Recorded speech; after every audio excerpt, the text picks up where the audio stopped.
জয় Hind everyone, তোমাদের সকলকে আরও একটি নতুন এবং ইনফরমেটিভ ভিডিওতে স্বাগত। তো প্রথমেই তোমরা যারা এই চ্যানেলে নতুন, চ্যানেলটিকে সাবস্ক্রাইব করে রাখো এবং পাশে থাকা বেল আইকনটিকে প্রেস করে রাখো। তাহলে আমি নেক্সট টাইম কোনো ভিডিও আপলোড করলেই তার নোটিফিকেশন তোমরা সবার প্রথমে পেয়ে যাবে।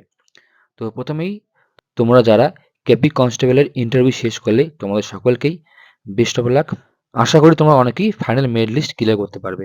তো এই ভিডিওতে আমরা এক্সপেক্টেড ফাইনাল কাট অফ কত হতে পারে সেটা কিন্তু ডিটেলসে আলোচনা করব। ভিডিওটি একটু বড় হবে, সেজন্য বলছি ভিডিওটি একটু সম্পূর্ণ দেখো। কারণ ভিডিওটি বড় হওয়ার কারণ আমরা সমস্ত যে প্যারামিটারগুলো রয়েছে সেগুলোকে এই ভিডিওতে অ্যানালাইজ করব। যা যা ইনফরমেশন রয়েছে সেগুলোকে একদম আমরা নিখুঁতভাবে তোমাদের সামনে কিন্তু অ্যানালাইজ করব এবং তোমাদের সামনে এটি কাট অফ তুলে ধরবো। তো সেই জন্য ভিডিওটি একটু বড় হবে, তোমরা সকলে একটু ধৈর্য ধরে দেখো। আশা করি ভিডিও তোমাদের কাছে ইম্পর্ট্যান্ট হবে, কারণ তোমরা বুঝতে পারবে যে তোমাদের কোন কোন বিষয়গুলোর উপরে কাট অফ নির্ভর করবে। তো চলো শুরু করছি আজকের কাট অফ অ্যানালাইসিস। তো প্রথমে বলবো তোমাদের টোটাল ভ্যাকান্সি। তো কেপি কনস্টেবল মেল ও ফিমেল যে ভ্যাকান্সি ছিল, সেখানে টোটাল ছিল ভ্যাকান্সি 2266টি। এখানে মেল ভ্যাকান্সি ছিল 1410টি এবং তোমাদের জন্য ফিমেল ভ্যাকান্সি ছিল 856টি। এবং ইন্টারভিউর জন্য ডাকা হয়েছিল প্রায় কিন্তু দুগুণের বেশি ক্যান্ডিডেটসকে। টোটাল ইন্টারভিউর জন্য ডাকা হয়েছিল 4606 জনকে। এটা টোটাল ইন্টারভিউর জন্য। তো আমরা যদি এখানে দেখি যে অ্যাপ্রক্সিমেটলি দুগুণের একটু বেশি ডাকা হয়েছে। তো নর্মালি সব ক্ষেত্রে কিন্তু যে ইন্টারভিউ হয় সেখানে দুগুণ বা তার থেকে একটু কম প্রার্থী ডাকা হয়। তো তোমাদের ক্ষেত্রেও এখানে সেম দুগুণ প্রার্থী ডাকা হয়েছে এবং তোমাদের ইন্টারভিউতে খুবই অল্প সংখ্যক প্রার্থী যারা ইন্টারভিউ অ্যাপিয়ার করেনি, যারা অন্য চাকরি পেয়ে গেছে, এবং সেই সংখ্যাটি কিন্তু খুবই কম।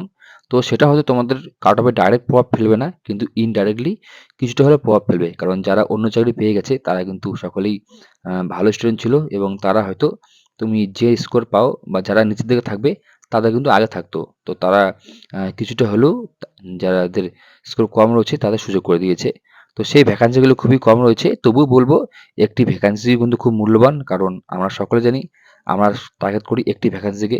তো যে চাকরি পাবে সেটি কিন্তু তার কাছে খুবই লাকি এবং তার জীবন ঠিক বদলে দেবে। তো যারা চলে গেছে তাদের জন্য কিন্তু নেক্সট যাদের স্কোর কম ছিল তারা কিন্তু সুযোগ পেয়েছে। তো যাক, সেটা হয়তো ডাইরেক্টলি কাট অফ অনেকটা কমাবে না, কিন্তু হয়তো কিছু সংখ্যক প্রার্থীকে আরও চাকরি পাওয়ার সুযোগ করে দেবে। তো ঠিক আছে, এখন আলোচনা করছি তো তোমাদের মেন্সে কাট অফ কত ছিল। তো মেন্সে আমি প্রথমে মেলদের ক্ষেত্রে আলোচনা করি। তো মেল যারা ইউআর তাদের কাট অফ ছিল 56.25। ওবিসি বি এর কাট অফ ছিল 53.50। ওবিসি এ এর মেলদের কাট অফ ছিল 46.50। এসসিদের কাট অফ ছিল 46 এবং এসটিদের কাট অফ ছিল 36। তো এটা ছিল তোমাদের মেন্সের কাট অফ। তো এখন তোমাদের ইন্টারভিউ কাট অফ আর মেন্সের কাট অফ মিলে তোমাদের ফাইনাল কাট অফ তৈরি করবো আমি। তো তোমরা সেটা দেখো। তো দেখো, যারা একদম কাটায় কাটায় ডাক পেয়েছো, তারা যদি ভালোভাবে ইন্টারভিউ দিতে না পারো তাহলে কিন্তু তোমাদের সুযোগ নেই। কারণ তোমরা জানো তোমাদের থেকে কিন্তু বেশি স্কোর পেয়ে অনেকেই বসে আছে এবং তাদের যদি ইন্টারভিউ ভালো হয় তাহলে কাট অফটা কিন্তু হাই যাবে। তো সেই হিসেবে আমরা একটা আইডিয়া করে কাট অফ তৈরি করতে পেরেছি। তো দেখো, যারা এখন তাহলে প্রথমে আমি মেলদের কাট অফ, যা ফাইনাল কাট অফ সেটা অ্যানালাইজ করছি। তো দেখো, যারা ইউআর রয়েছে তোমাদের কাট অফ ছিল মেন্সে 56.25। তার সঙ্গে আমি 14 নম্বর ইন্টারভিউ অ্যাড করলাম। কারণ এরকম যদি তুমি পেয়ে থাকো ইন্টারভিউতে তাহলে কিন্তু তুমি একদম দেখা গেল তুমি মেন্সে একদম কাটা কাটা পাস করেছো এবং ইন্টারভিউতে তোমার স্কোর কম, তাহলে তুমি তোমার ডাক পাওয়ার সম্ভাবনা খুবই কম। তোমাকে ইন্টারভিউতে ম্যাক্সিমাম বেস্ট যা স্কোর সেটা তুলতে হবে। তো সেক্ষেত্রে আমি দিলাম 14। যারা 14 পাচ্ছ বা 15 বার পাচ্ছ তাদের জায়গাটা সিকিউর রয়েছে, এবং যাদের স্কোর বেশি রয়েছে মেন্সে তারা ইন্টারভিউতে কম পেলেও কিন্তু তোমাদের স্কোরটি মেকআপ হয়ে যাবে। তো মেলদের ক্ষেত্রে ইউআরদের 56.25 যোগ ইন্টারভিউতে 14 সমান সমান 70 প্লাস আমি ধরছি। তো যারা ইউআর যাদের স্কোর 70 বা তার উপর হচ্ছে, তোমরা সকলে কিন্তু সিকিউর জন্য রয়েছে এবং তোমরা ফাইনাল মেরিট লিস্ট ক্লিয়ার করতে চলেছো। এরপর বলবো ওবিসি বি এর ক্ষেত্রে। ওবিসি বি এর মেইনসে কাট অফ ছিল 53.50। তার সঙ্গে আমি এখানেও 14 নাম্বার ইন্টারভিউর জন্য যোগ করব, তো হলো 67। তো যারা 67 পাচ্ছ তারা কিন্তু সিকিউর জন্য রয়েছে, বা এর উপরে যারা পাচ্ছ তোমরা সিকিউর জন্য থাকছো এবং তোমরাও ফাইনাল মেরিটে ক্লিয়ার করতে চলেছো। এবার বলবো ওবিসি এর ক্ষেত্রে। ওবিসি এর মেন্সে কাট অফ ছিল 46.50 এবং এখানে আমি ইন্টারভিউতে আমি ধরলাম 12, টোটাল দাঁড়াচ্ছে 58। তো তোমরা যারা 58 বা তার উপর পাচ্ছ, তোমরা সকলেই সিকিউর জোনে রয়েছো, তোমরা ডাক পেতে চলেছো। এরপর এসসিদের ক্ষেত্রে, এসসিদের মেন্সে কাট অফ ছিল 46, তার সঙ্গে আমি এখানে ইন্টারভিউতে 12 ধরবো। এটা কিন্তু আমি বেস্ট স্কোর ধরলাম, কারণ দেখো আমি আবার বলছি, কাট অফ কিন্তু একদম যে লাস্ট স্কোর সেখানে গিয়ে কাট অফ তৈরি হয়। তো যে লাস্ট স্কোর 46 পাচ্ছে তাকে অবশ্যই বেশি পেতে হবে, কারণ অবশ্যই সে বেশি না পেলে তার পক্ষে কাট অফ ক্লিয়ার করা পসিবল নয়। সেই জন্য আমি ইন্টারভিউতে বেস্ট স্কোর ধরছি। দেখো ইন্টারভিউতে কিন্তু যা বেশিরভাগ স্টুডেন্টরাই কিন্তু এভারেজ নাম্বার পাবে, 7-8 এভাবেই পাবে, কিন্তু যারা ভালো দিবে তারা অবশ্যই 10-এর উপর স্কোর করতে পারবে। আমরা এর আগেও দেখেছি যে ইন্টারভিউতে কিন্তু অনেকেই 14 এবং কি 14.5 পেয়েছে। তো সেটা ডিপেন্ড করে তার ক্যাপাবিলিটির উপর। সে যদি ভালোভাবে নিজেকে প্রেজেন্ট করতে পারে তাহলে অবশ্যই কিন্তু তোমাকে ইন্টারভিউ নাম্বার দিবে। তো চলো এবার চলছি এসটিদের ক্ষেত্রে। তো যারা এসটি রয়েছে তোমাদের মেন্সে স্কোর ছিল, মেন্সে কাট অফ ছিল 36। তো এর সঙ্গে আমি 10 অ্যাড করবো ইন্টারভিউর জন্য, তো তোমাদের টোটাল দাঁড়াচ্ছে 46। তো যাদের টোটাল স্কোর 46 হচ্ছে তারা ফাইনাল কাট অফ ক্লিয়ার করতে চলেছো, এটা আমাদের প্রিডিকশন। দেখো কাট অফ উপর-নিচ হতে পারে, কিন্তু আমার মনে হয় না বেশি উপরে যাবে। এর সঙ্গে তোমরা 1 নম্বর প্লাস বা মাইনাস ধরে চলতে পারো। তো ঠিক আছে, এটা গেল মেলদের ফাইনাল কাট অফ। তো তোমরা বুঝতে পেরেছো কাট অফ কীভাবে আমরা তৈরি করলাম তোমাদের সামনে। এবার বলবো ফিমেলদের কাট অফ। ফিমেলদের ক্ষেত্রে মেইনসে যা কাট অফ ছিল ইউআরদের 43.50, ওবিসি বি এর ছিল 40.25, ওবিসি এ 32, এসসিতে ছিল 38 এবং এসটিতে ছিল 35.25। তো এর সঙ্গে আমি এখন ইন্টারভিউ যে স্কোর তা অ্যাড করে তোমাদের ফাইনাল কাট অফ এখন তৈরি করব। তো ইউআরদের ক্ষেত্রে এখানেও আমি সেম 14 নম্বর ধরবো ইন্টারভিউতে। 43 যোগ 14, তোমাদের ফাইনাল স্কোর দাঁড়াচ্ছে 57।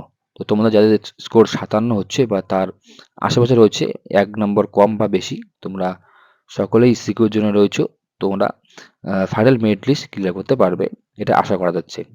এবার বলবো ওবিসি বি এর ক্ষেত্রে। ওবিসি বি এর আমি এখানে 40.25, তার সঙ্গে ইন্টারভিউ নাম্বার 14 ধরবো, তো দাঁড়াচ্ছে 54। তো তোমাদের যাদের ওবিসি বি এর 54 বা তার উপরে স্কোর হচ্ছে তোমরা কিন্তু সিকিউর জন্য রয়েছো। এবার বলবো ওবিসি এর ক্ষেত্রে। তো ওবিসি এর মেইনসে কাট অফ ছিল 32, তার সঙ্গে আমি ইন্টারভিউতে 10 অ্যাড করব, তো দাঁড়াচ্ছে 42। তো তোমরা যারা ওবিসি এর 42 বা তার উপরে স্কোর করতে পারছো তোমরা সকলে সিকিউর জন্য রয়েছে এবং তোমরা কিন্তু ফাইনাল যে মেরিট লিস্ট তা ক্লিয়ার করার সম্ভাবনা তোমাদের রয়েছে। এবার বলবো এসসিদের ক্ষেত্রে। তো এসসিদের মেইনসে কাট অফ ছিল 38, আমি তার সঙ্গে 9 অ্যাড করব ইন্টারভিউ নাম্বার, তো দাঁড়াচ্ছে 47। তো যাদের নাম্বার 47 বা তার উপরে রয়েছে তোমরা সিকিউর জোনে রয়েছো। এবার বলবো এসটিদের ক্ষেত্রে। এসটিদের মেইনসে কাট অফ ছিল 35.25 এবং তার সঙ্গে আমি ইন্টারভিউতে 9 নাম্বার অ্যাড করব, তো টোটাল দাঁড়াচ্ছে 44। তো যারা এসটি থেকে বিলং করো এবং যাদের স্কোর 44 পার হবে তোমরা কিন্তু সিকিউর জন্য রয়েছো এবং তোমরা ফাইনাল মেরিট লিস্ট ক্লিয়ার করতে চলেছো, এটা আমরা আশা করতে পারছি। তো তোমরা সকলেই দেখলে আমি তোমাদের সামনে কিভাবে কাট অফ অ্যানালাইজ করলাম এবং একটি ফাইনাল কাট অফ তৈরি করলাম। তো তোমাদের যা ফাইনাল কাট অফ সেটা আমি আরেকবার লাস্ট বার বলছি, তোমরা সকলেই দেখে নাও যে ইউআর মেলদের ক্ষেত্রে 70 প্লাস এবং ইউআর ফিমেলদের ক্ষেত্রে 57 প্লাস, ওবিসি বি মেলদের ক্ষেত্রে 67 প্লাস এবং ফিমেলদের ক্ষেত্রে 54 প্লাস, ওবিসি এ মেলদের ক্ষেত্রে 58 প্লাস এবং ফিমেলদের ক্ষেত্রে 42 প্লাস, এসসি মেলদের ক্ষেত্রে 58 প্লাস এবং ফিমেলদের ক্ষেত্রে 47 প্লাস এবং এসটি মেলদের ক্ষেত্রে 46 প্লাস এবং ফিমেল 44 প্লাস। তো যাদের স্কোর এই স্কোরটি ক্লিয়ার করতে পারবে তোমরা আশা করা যায় তোমরা সকলে কিন্তু ফাইনাল মেরিট লিস্ট ক্লিয়ার করতে পারবে। ঠিক আছে, তো এটা ছিল আমার প্রিডিক্ট করা কাট অফ। তোমরা এর সঙ্গে 1 নম্বর প্লাস মাইনাস করতে পারো, কারণ দেখো আবারও বললাম যে ফাইনাল কাট অফ সেটা কিন্তু ডিপার্টমেন্টই ঠিক করবে। আমরা জাস্ট একটা প্রিডিকশন করলাম বা যেগুলি ইনফরমেশন রয়েছে সেগুলোকে অ্যানালাইজ করে একটি কাট অফ নির্ধারণ করলাম এবং বেশিরভাগ সময় কিন্তু আমরা যে কাট অফ তৈরি করি তার আশেপাশেই কাট অফ হয়ে থাকে। তো আশা করছি তোমাদের ভিডিওটি কিছুটা হলেও ভ্যালুয়েবল বা ইনফরমেটিভ মনে হয়েছে। যদি মনে হয়ে থাকে তো অবশ্যই লাইক করো এবং আবার বলছি যারা চ্যানেল নতুন চ্যানেলটিকে সাবস্ক্রাইব করো এবং তোমাদের রেজাল্ট রিগার্ডিং কোনো আপডেট পেলে আমি তা তোমার সঙ্গে শেয়ার করব এবং তোমরা যদি আমাকে ফেসবুক বা ইনস্টাগ্রামে ফলো করতে চাও, তার লিঙ্ক ডেসক্রিপশন বক্সে দেওয়া রয়েছে। তোমরা সেখান থেকে গিয়ে আমাকে ফলো করতে পারো। তাহলে আজকের ভিডিও এখানেই শেষ করছি। আশা করি তোমরা অনেকেই ফাইনাল মেরিট লিস্ট ক্লিয়ার করতে পারবে এবং তোমরা অনেকেই চাকরি পাবে। তা দেখা হচ্ছে নেক্সট ভিডিওতে। ততক্ষণ অবধি জয় হিন্দ, বাই, টেক কেয়ার।